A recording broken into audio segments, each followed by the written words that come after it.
Bismillahirrahmanirrahim. Assalamualaikum warahmatullahi wabarakatuh. Maha suci Allah, segala puji dan syukur kita panjatkan kehadirat Allah. Semoga kita selalu dalam bimbingan rahmat dan ridho Allah subhanahu wa ta'ala. Subhanallah, walhamdulillah, astagfirullah, wa Allahu akbar.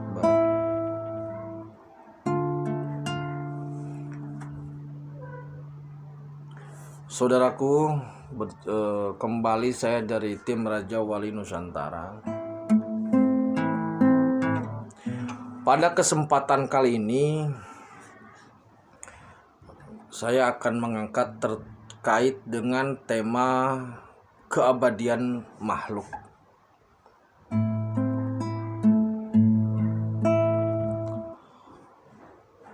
Jadi ada semacam mindset atau frame yang ingin saya bangun untuk menghubungkan satu pola berpikir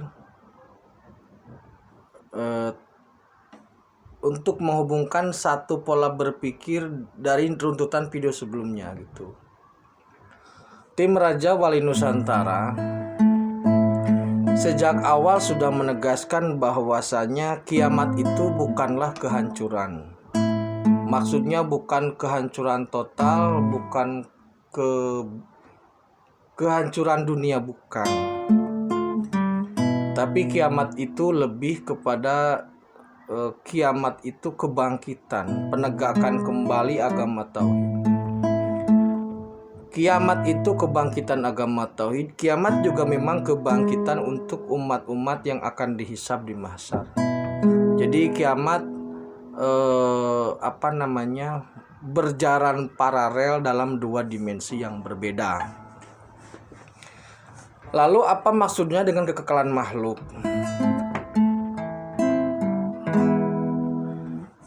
Jadi saudaraku begini ya.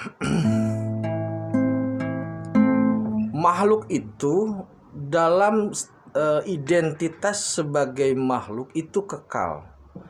Dalam identitas standar makhluk itu kekal, tetapi dalam personalnya fana.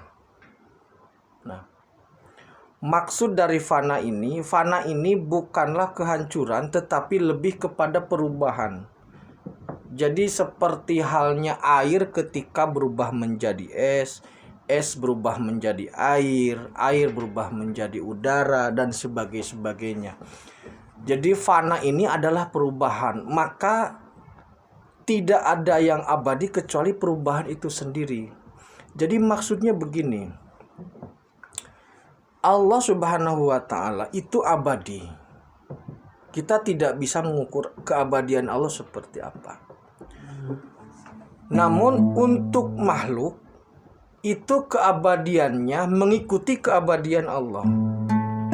Jadi kalau dalam bahasa sederhananya nyender, makhluk itu baru atau hudus baru ya. Tetapi setelah ada kemudian menjadi abadi gitu maksudnya. Kalau Allah tidak ada awal, tidak ada akhir. Kalau makhluk ada awal, ada penciptaan, tetapi akhirnya, bagian akhirnya atau keabadiannya, ujungnya mengikuti keabadian Allah. Kenapa demikian? Karena kalau tidak ada makhluk itu bukan kholik. Yang pertama itu. Yang kedua, kalau tidak ada makhluk, kepada siapa kholik memperlihatkan keagungannya. Jadi standar kholik itu adalah makhluk. Makanya ketika Allah itu ada, eksistensi adanya itu dengan makhluk. Jadi kalau tidak ada kholik, dari mana makhluk itu muncul? Kalau tidak ada makhluk, kepada siapa kholik itu memperlihatkan keagungannya? Gitu maksudnya.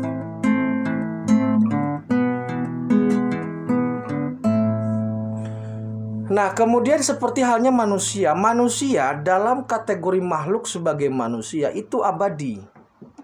Tetapi prosesnya bergantian. Jika 20, 30 atau 50 tahun yang lalu, maka yang hidup di sini adalah kakek saya umpamanya. Nah, pada saat ini tapi saya dan kakek itu sama-sama manusia. Jadi identitas manusia sebagai makhluk itu abadi. Jadi makhluk dalam hal ini manusia itu akan terus ada, mengulang, bergantian. Nah, sedangkan makhluk dalam personal manusia umpamanya, manusia dalam personal identitas tertentu seperti halnya nama si A kemudian si A meninggalkan dunia, dia masuk dalam dimensi keabadian di akhirat. Maka dia akan tetap di sana, akan abadi juga sebagai energi di sana. Membangun kehidupan baru yang kekal, karena kehidupan akhirat itu kekal dan abadi. Nah, perbedaan antara kholik dan makhluk, kalau kholik itu tetap, sedangkan makhluk itu berubah. Yang berbeda di situ. Jadi kholik itu tetap, sedangkan makhluk itu fana. Fana itu berubah. Perbedaan yang sangat signifikan salah satunya itu.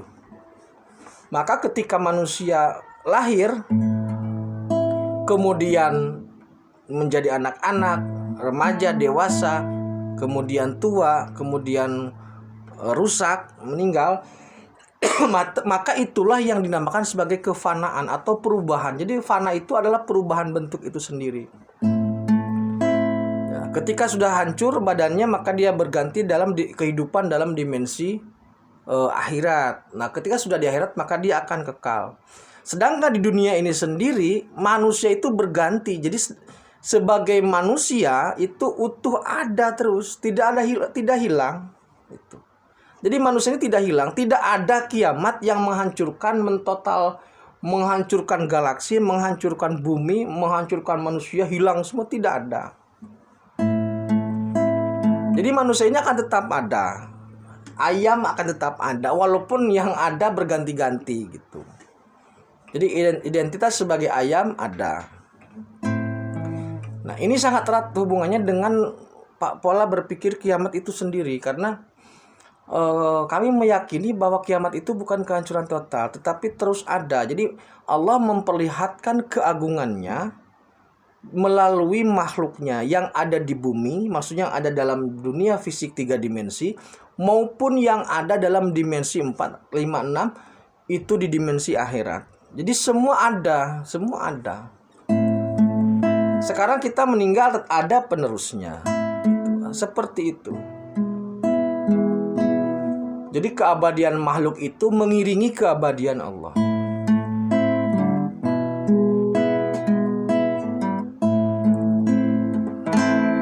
Nah, ini memang agak agak berbeda lah, agak berbeda sedikit terkait dengan keabadian makhluk. Selama ini mindset kita adalah makhluk itu fana dalam pengertian hancur, tumpur, ludes gitu loh. Seolah-olah seperti itu. Padahal dalam cara berpikir tim Raja Wali, ketika makhluk itu diciptakan, maka dia akan tetap abadi dalam identitas kemakhlukannya gitu. Tapi secara personal makhluk memang fana atau berubah. Ayam hari ini netes dari telur, kemudian jadi ayam, kemudian dikonsumsi. Ayam itu memang fana, tetapi ayam dalam yang lain masih ada gitu loh. Manusia si A memang meninggal, tapi identitas manusia, bendera manusia itu akan diteruskan oleh generasi berikutnya dan berikutnya gitu. Sampai kapan? Wallahu alam. Jadi bukan sampai hari kiamat, karena kiamat sudah terjadi dan itu tidak ada kehancuran di sini. Di fisik tidak ada kehancuran. Jadi keabadian dunia ini, keabadian dimensi ketiga ini mengiringi keabadian Allah dan akan terus seperti itu.